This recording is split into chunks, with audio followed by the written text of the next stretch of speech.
Hi, and welcome to this episode of I've Got This Kid. I'm your host, Cherina Williams, licensed speech and language pathologist, homeschooling mom of two, and wife of one. I'm here to share everything speech, language, play, development, and all of that other stuff that falls in between. We have an exciting show for you today. We're going to tackle, I'm out of ideas. Help me connect. And by the end of this episode, you will know 3 ways that we connect with our sugars, why we connect, and how we connect. Because we can know the ways we connect, we can know why we connect. But if we don't know the how, then we just got a bunch of useless information that we can't necessarily use. So we're going to tackle those great things. And when I think about connecting, I think about our ability to relate. It requires our commitment to engage with each other with intentionality, which means that we got to take some time to do some stuff.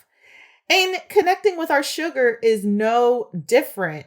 We have to invest that time. We have to do it intentionally because they're like little sharks. They can smell blood. And so we want to make sure that we're genuine when we come to them. And if you have multiple sugars, OMG, that just adds to the pot because guess what? You then have to make time to connect with them individually.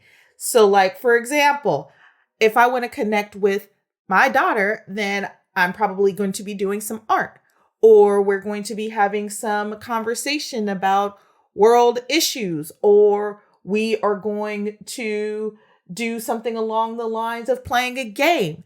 But if I'm connecting with my son, then I expect a little bit of abuse to take place, usually on his part to me, because he's a rough little guy. And so that means we're going to play swords, or we're going to do things like roughhouse, or we're going to build stuff together. And that means that soldering irons are coming out and all of these things that I wouldn't necessarily gravitate towards from both of them, but I like to connect with them and I like to see what they're into. And so I give up my time so that way we can get a little bit closer. And so that's what I mean by connecting in that way, like through their activities. But on the other hand, if I want to just connect with them, then I talk to them all the time. If I want to know like where their head is at or how things are doing, then I'll just kind of ask questions. And usually they're pretty open books because they're used to the process. But if this is something that's new for you, then you have to kind of figure out, how do I want to connect, right? Am I trying to connect with my sugar through play? Especially if it's a young sugar where foundationally you're trying to establish like this relationship with them. So how do I connect with them when they're young like that? Am I watching them play? Am I looking at what they're interested in? Am I getting myself into what they're interested in? And then when I'm coming into their play or I'm inserting myself into their play, am I participating or trying to take over? Am I adding valuable information? But if I'm trying to connect on the other hand, where I want to kind of know where their head is socially, or I just want to talk to them and I want to have that relationship where we're communicating with each other, am I asking questions? Are they open-ended questions? Or am I just kind of drilling for information?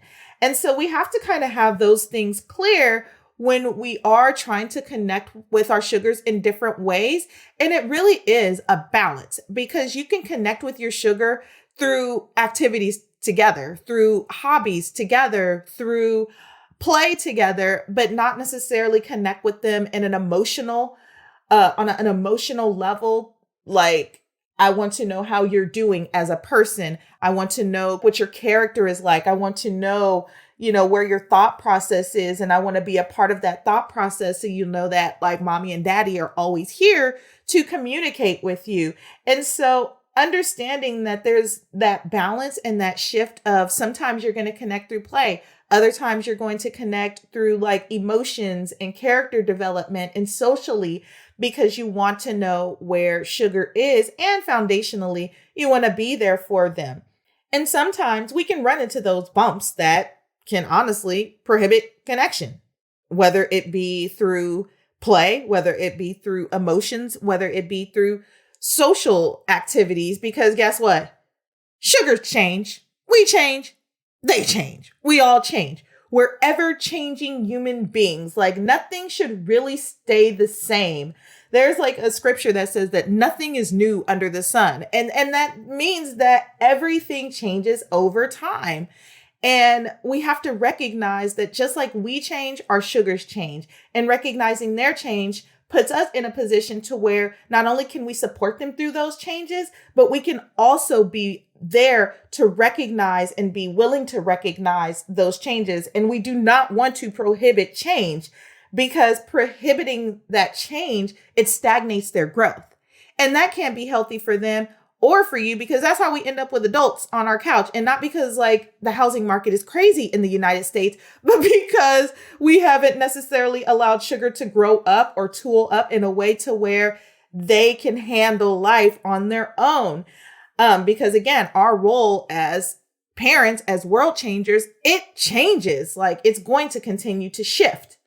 And this is obviously easier said than done, because life is hectic and work is work and school is school and activities are activities. And honestly, life is life.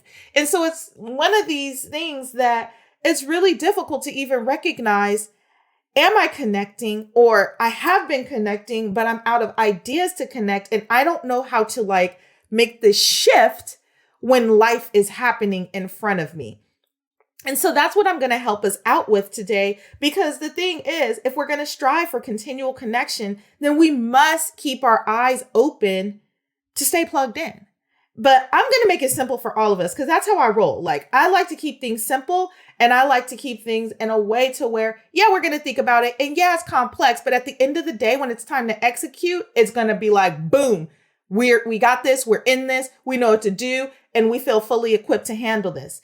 And so I've talked about like ways that we can connect with our sugar already. I've kind of given you some ideas, but now it's time for the breakdown, the developmental connection. And developmental connection, that's again through like play and cognitive interest. And play and cognitive interest sometimes go hand in hand. Up to a certain point, they go hand in hand. But at some point, it's going to shift. And it's going to shift in a way that the cognitive interests start to become academic, or it becomes simultaneously on one side through play, and on the other side in academia, how I learn what I'm interested in. And these things naturally happen with sugar. We have to make sure that we are matching their play development. And what I mean by the play development is, let's take that infant who loves for mom and dad to be in their face and just and taking the little toy and the stuffed animal and like rubbing their little face and making them crack up because you're rubbing their face with the stuffed animal, or you're like tossing them in the air and they're just cracking up. Those little things, right? Well, you're not going to do that with your 5-year-old or your 7-year-old. You're not going to take the stuffed animal and like shove it in their face and be like inches away from their face going goo, goo, goo, ga, ga, ga, ga, ga for that attention and for that love. Like, by then, you're going to be side by side. Just like if you have that same that same infant, and they turn into a toddler, you're not going to be face to face with them in that same way, doing that kind of play. Play then is going to look totally different. You're going to be stacking blocks. You're going to be riding race cars. You're going to be creating very cool things. You're going to be sparking imagination. You're going to be doing all kinds of very cool things that you're not able to do with that infant. And so that changes over time. So let's go back to that elementary school kid, that 5 to 7-year-old kid, right? The stuff that you're going to do with them is going to look a lot more different than what you're going to do with your junior high schooler. There's probably going to be no toys involved with your junior high schooler. There's probably going to be like some specific interest, something that they're interested in, some hobby or some kind of craft or some kind of sport or whatever it is that they've gravitated towards. And you're going to become a part of that. And that play has developed differently, right? Because they've had all this experience with hands-on play, with things that are tangible, the plastic toys, the wooden toys, going outside and exploring, going to the park and things like that. But then they've coupled that with the academic learning. So now their mind has expanded into like the maths, the arts, the Englishes and things like that. So now when they gravitate into these hobbies are reflective of how they like to play and what they like to learn. Pretty cool, right? And so that changes over time, which is why foundationally, we want to make sure that when they're little itty bitty babies and they're 2 and they're 3 and they're 4 and they're young and they're learning, that we are nurturing how they play, because when academia comes in, then it's going to all of a sudden explode into this very cool activity based on their interest. And so the more we expose them to, The more we read to them, the more they read to us, the more vocabulary, the more thoughts and processes and play processes that they have. Once they get to like that junior high school age, then it really starts to showcase like where they're at with things. And sometimes a little bit sooner, definitely sometimes a little bit sooner, but for sure by then, again, play is going to shift into like some kind of activity, and that continues on in high school. And when it's time to start making like career choices and life choices and college choices and things like that, because all of that stuff is like a stair step for them. And so that's why we want to make sure that we're connecting through their play and changing and challenging them through the ages.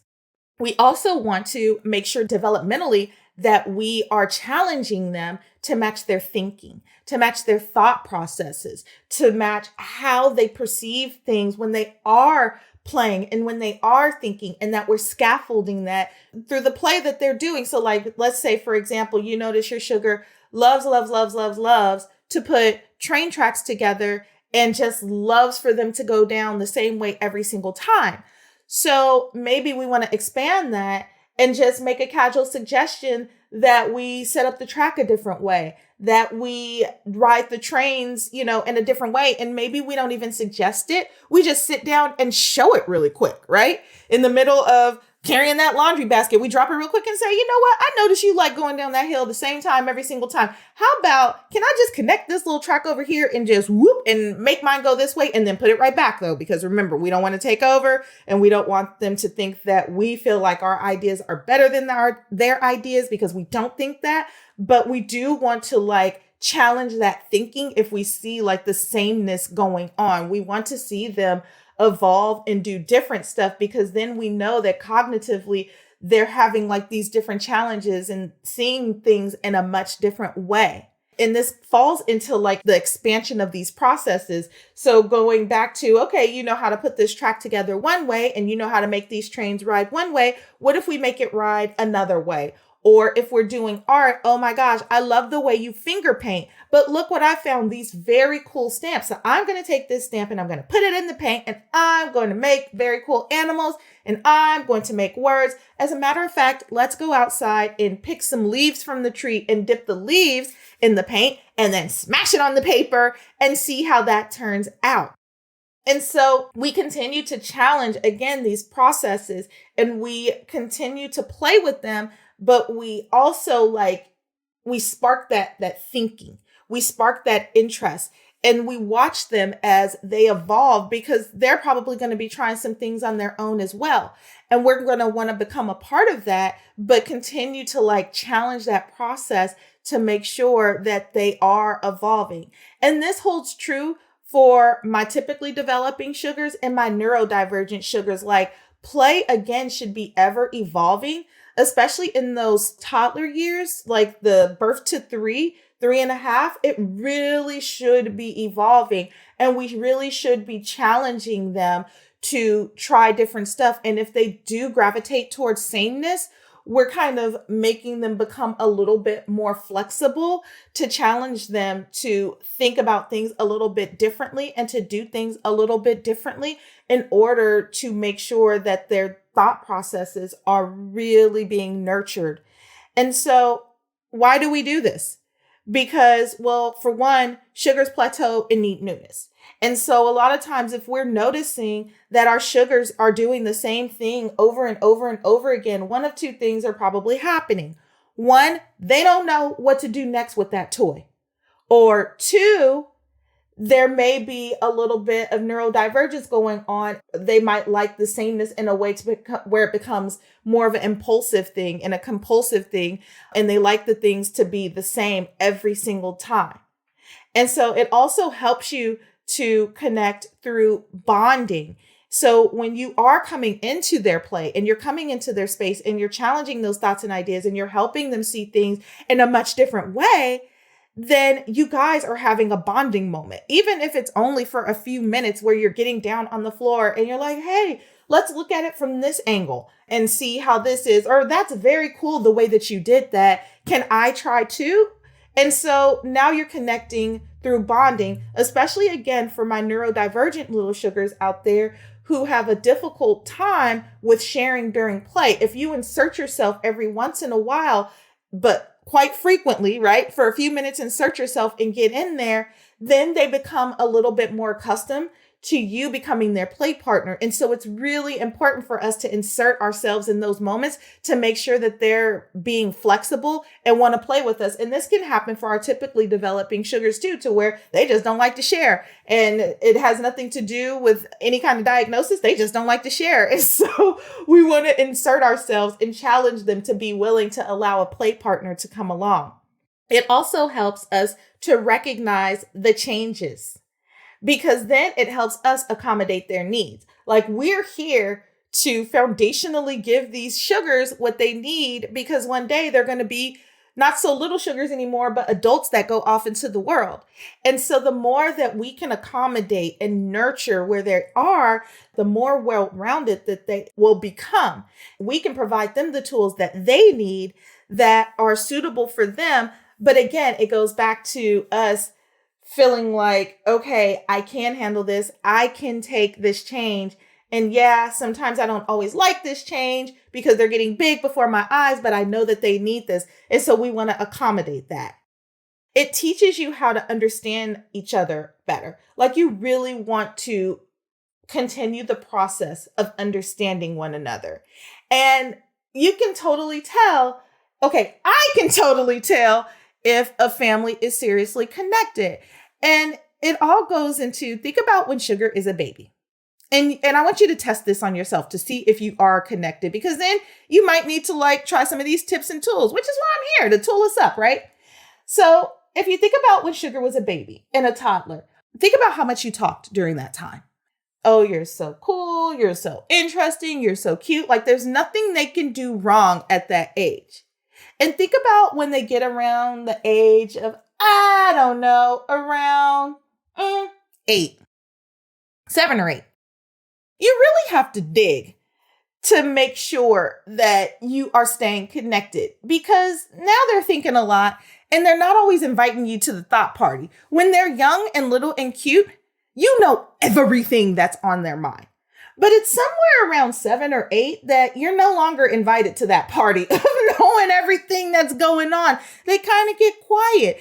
And if you're not careful, then that silence and not scaffolding for information and not having that open-ended conversation can put both of you guys into your own different worlds and separate you guys from one another. And it has nothing to do with love, and it has nothing to do with you being a good or bad parent. It has nothing to do with you at all. It's just this change and this shift that nobody ever really talks about, because I don't even think half the time we recognize that it's going on. And so this is where that open communication and open conversation come into play, because if you notice all of a sudden that there's so much silence in the room, and you guys used to be this team that was talking to each other all the time and communicating with each other all the time, and it was so fun and playful. And as soon as it feels like, oh my gosh, it's not fun anymore, then it's time to reconnect. And that's how you know it's time to reconnect, when you're like, oh my gosh, what I was doing, my old bag of tricks isn't working anymore. And the stuff that worked, it no longer works. And I want it to work, but I don't know how to connect with my sugar. And so we want to make sure that we are understanding them. And how do we understand them? Talking, observing, spending time, even sometimes flat out just asking. And in that, it'll teach you how they learn. It'll teach you their processes. It'll teach you about how they think about things. It'll teach you how they want to play and what they're interested in. Like, sometimes my son looks so deep in his thoughts, and I'll ask him oh, buddy, what are you thinking about? You look like you're pretty deep in your thoughts there. And he's like, oh, I'm thinking about Mega Gravedigger. Awesome. Wow. Mega Gravedigger, huh? And he's serious as a heart attack. And I just start asking questions around Mega Gravedigger, and it makes him happy, and it makes me happy that he's happy. But it really looks like serious thought is going on over there. But sometimes it's not. Sometimes it is, but sometimes it's not.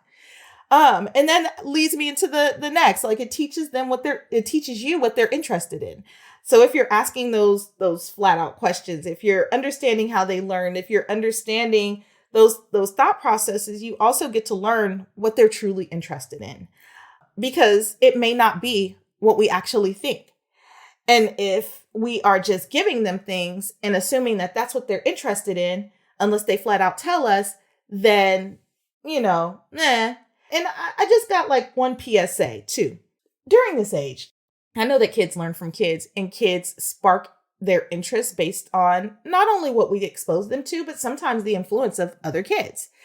And we have to be careful with that sometimes, because if Sugar is always coming home and wanting a toy that you've never heard of and you've never seen them really interested in, I would start asking, like, where did you get that idea from? Because socially, and I'm jumping ahead a little bit, socially, they are trying to also fit in at some given point, and their interest might, quote unquote, shift just so they can feel like they're part of their community. But be careful with that. Be careful with how much we allow Sugar to be influenced by what Tommy and them likes versus what Sugar really likes, because Sugar is interested in what they're interested in for a reason. And it has something to do with either what they're good at and what their purpose to do, and something that sparks some kind of curiosity in them that the other stuff doesn't.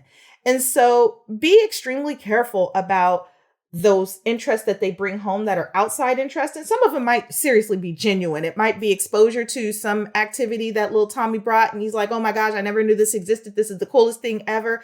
But if it's one of those things, like, you have to use your discernment. Like, if it's one of those activities that's, I'm getting this because little Timmy's got it, that's probably not the best. And it might be a little bit of waste of time and resources. Just my little PSA, And finally, it strengthens your personal interest. So my daughter went to cooking camp last week. She's been getting more interested in cooking, and she's getting to that age where thankfully she should be. Good. I'm very happy. She's on the right track. She made pasta from scratch. It was a bust. It was totally a bust, but it was also something that I wanted to try myself. And so she came home. We did some research. We looked at some shows, we watched some videos, we read a little bit, and we decided we were going to embark on this journey to make pasta together. And we did. And it was a total flop. It was edible enough, but it was some of the chewiest stuff ever. So we are going to continue on that venture.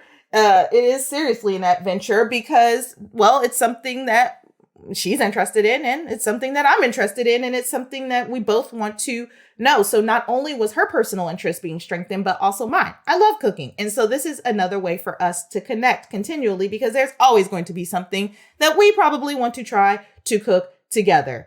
So developmentally, that is, one of those things that, again, continues to change, continues to evolve. And it's so important that we are making sure that not only are we making sure to developmentally, challenge them and make sure that we are challenging the play, the thinking, and those processes that they already have in place. So here's the other part. And if you notice, developmentally was two things. It was the play and the cognition. So now we're going to talk about social change, connecting through social change. I mean, even as adults, we change. We socially change. Our interests change. Sometimes our friend circles change. Sometimes they stay the same. Sometimes we expand them, and then we have new friend circles that get together with our old friend circles, and it ends up being a big old circle. Like, change happens. It's inevitable. You can't stop that. And so we want to make sure that from a very early age that we are watching how Sugar is socially changing. It's more important for you than it is for them, funny enough. It's important for both of you guys.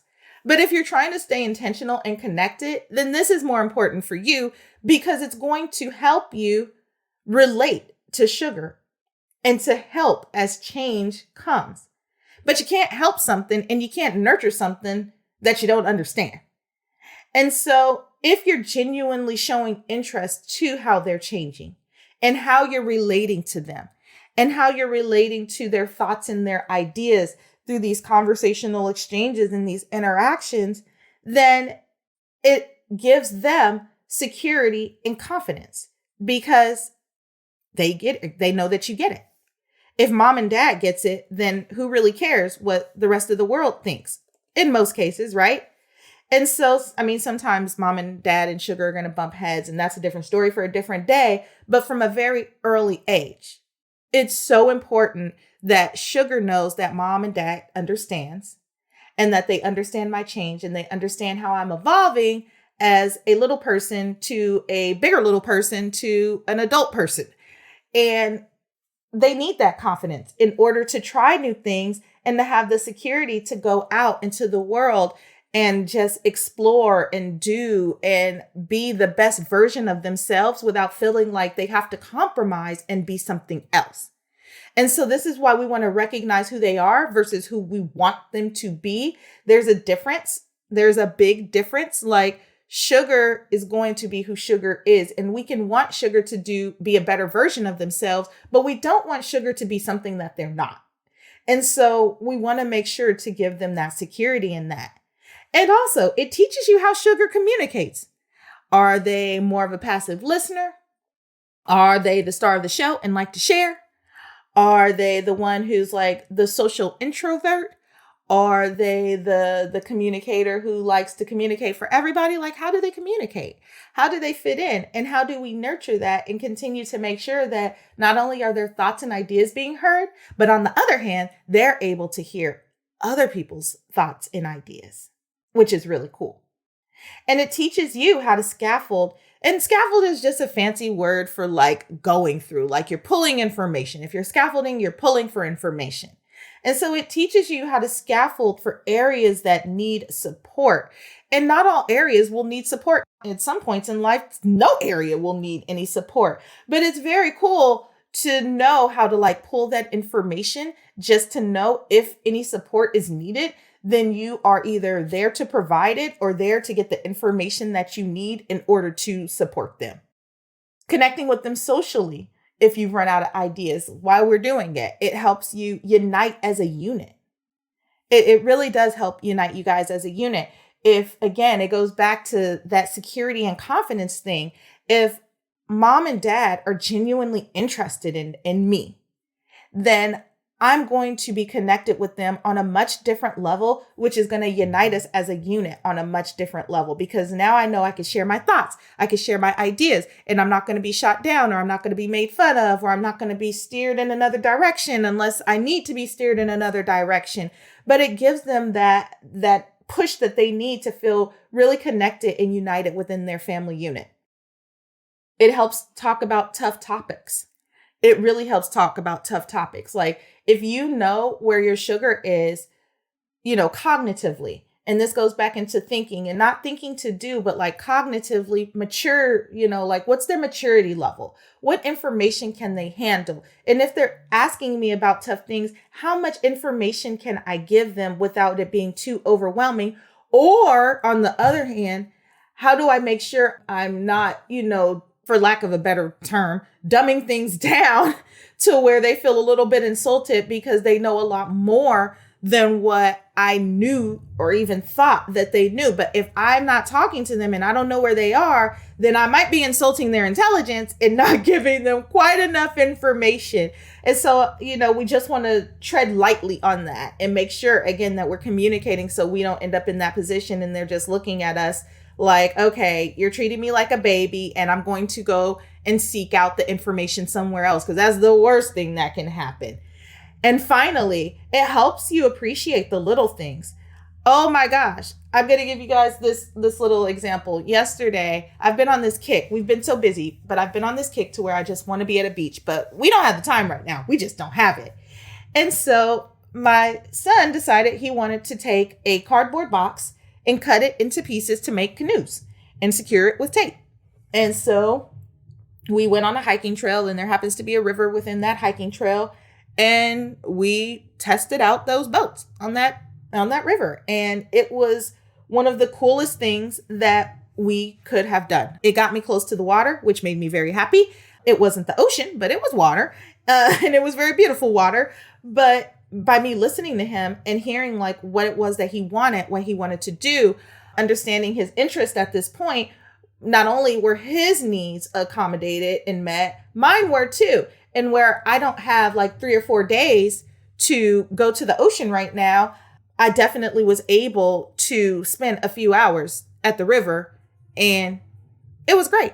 And so it helped me in that moment realize that, hey, sometimes you're not going to get the ocean, but you can get the river. And if you get the river, that's just as good too. And I was really happy about that. And finally, how to execute all this stuff. So now we know about the developmental changes through play and through thinking, but now we also understand like the social changes that we need in order to connect with our sugars. And how do we execute this?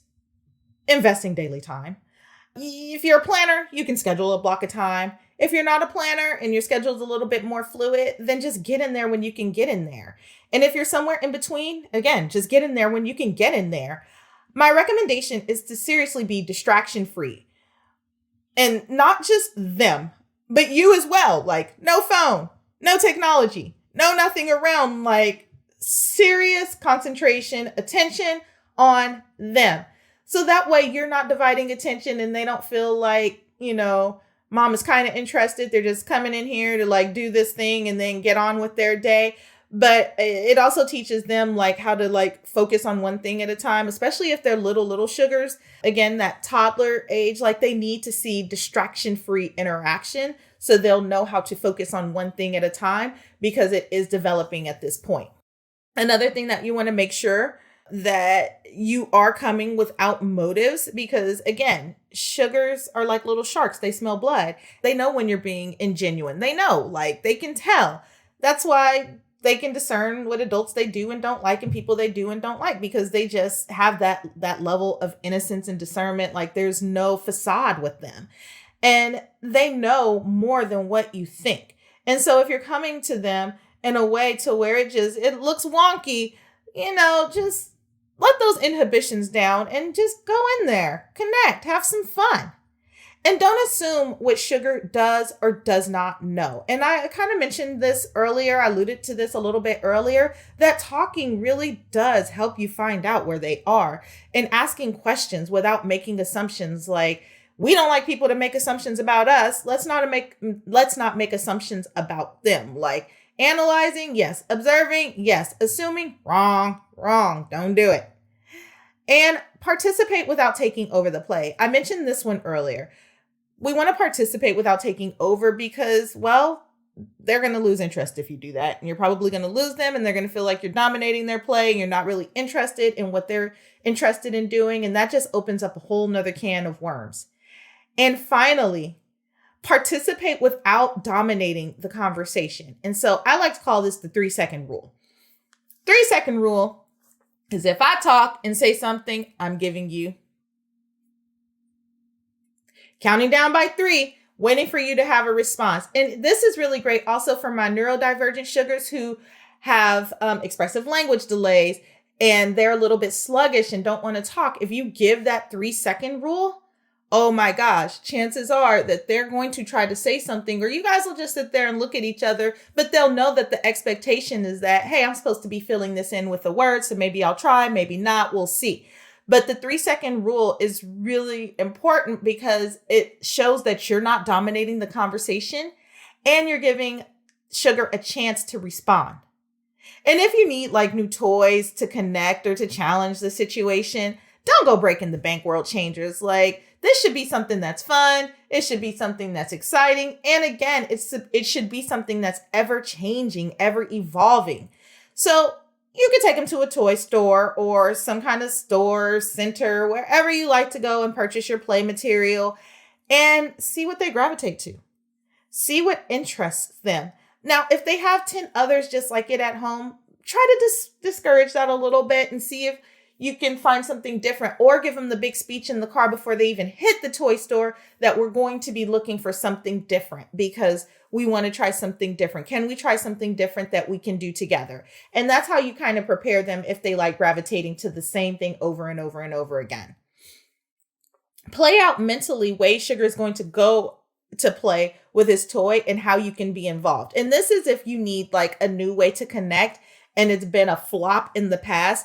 If you can kind of play out what's already happened, then you can figure out how you can insert yourself into that activity and insert yourself into play, which is important, sometimes just as important, sometimes even more important than the play itself. Like, how am I going to insert myself in this play based on on the character of my sugar? Because sometimes that could be a challenge, especially if this is new and you're just not sure where to start. Like, it's okay if you've kind of, taken your notes and you now know how sugar plays and how they like to play, and you kind of want to get in there now, just kind of play out in your mind, like, how you're going to get in there. That doesn't mean like scripted to the point of where, like, if somebody gets off script, then you're like running the other way, but enough to where you can be a part of it and feel comfortable, and everybody feels good about it. And honestly, you may not want any toys. Maybe you want to skip the toys altogether.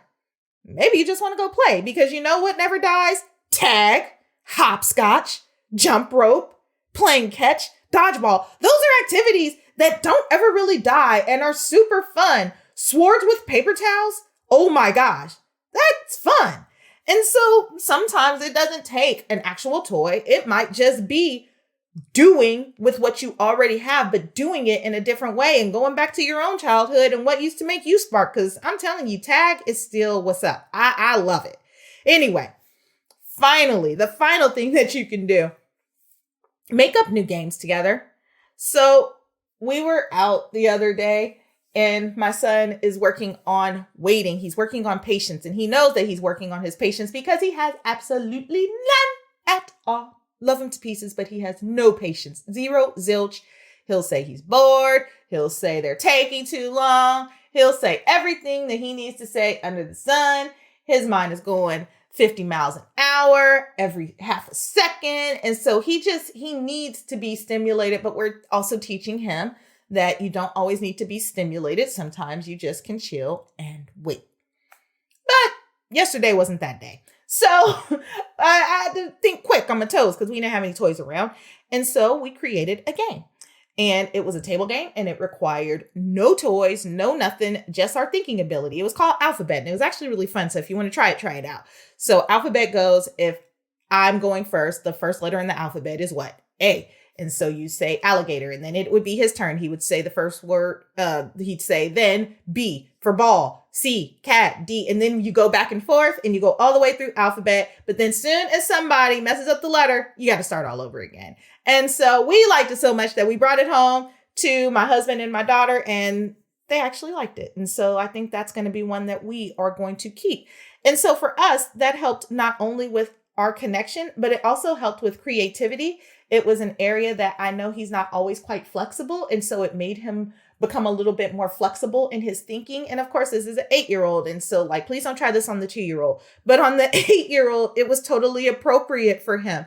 And we really, really enjoyed it. And so things like that, you can totally do. You can think of off the top of your head and keep things fresh. Because I like to keep things fresh. I'll create a game. I'll forget about that game. And then they'll bring it up to me. And then we'll play it again, the ones that they really like. And that's kind of what we do, how we keep things going here. And it sometimes doesn't involve a toy store run. It just involves us thinking. So world changers and all that, just keep trying. Keep trying. Be encouraged and don't be discouraged if things don't go as planned. Like, it's okay. We all flop. Like, nothing's ever always going to be perfect. And even if you find yourself like, oh my gosh, I'm out of ideas, I've connected in all these ways, that's a good thing in a sense, because that means that you've plateaued everything that you know. You've exhausted everything that you know, and it's time to do some new. That's pretty cool. That means you're on the right track. So don't get discouraged if you've ran out of stuff. Let's just keep that party going and keep learning and keep doing. Because again, like I said earlier, just like we evolve, sugar is evolving. And so we want to see them evolve. We want to see them do new. We want to see them to, just change. And so, have your blueprint, but be flexible and just enjoy yourself. Because you know what? The point of this is learning how to continually connect. And there's no rule book for that. It's just time and experience and honestly, some patience. So consider yourself every time you plateau and you're like, oh my gosh, I need something new because we are starting to sound like the same old record. You've now become the OP, the original parent of learning your sugar. Good job. I know this is something that you could totally do.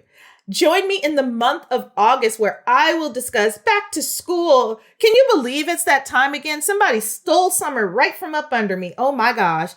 It is that time. Oh my goodness. I cannot believe that time has gone by so fast.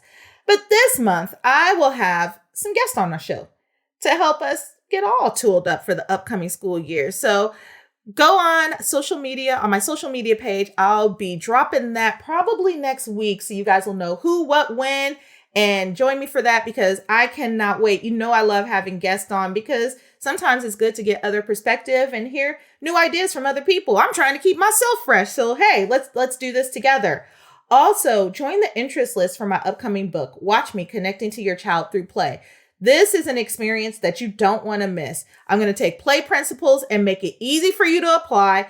You're going to walk away with tools that'll get you on your way immediately. And who does not want tools to connect with sugar? Because again, we want to stay tooled up in order to keep things fresh so we don't run out of ideas. And even when we do run out of ideas, we'll be prepared to be like, this is what I need to do next to make sure I'm on the right track. And if you're not on my mailing list, what are you waiting for? Become part of this community where we can continue to connect, grow, and learn. And finally, if you are enjoying this podcast and you've got a few extra pennies to spare, I'd love for you to join my Patreon community. There's no amount too big or too small, and there's different levels of support. So go on and find that at I'veGotThisKid.com. Everything you can find there. If not there, then just keep scrolling down in your show notes. And that is it for this week, World Changers. As always, it is an honor and a privilege to be here, and I cannot wait for you guys to join me next week. So until the next time, y'all, take care.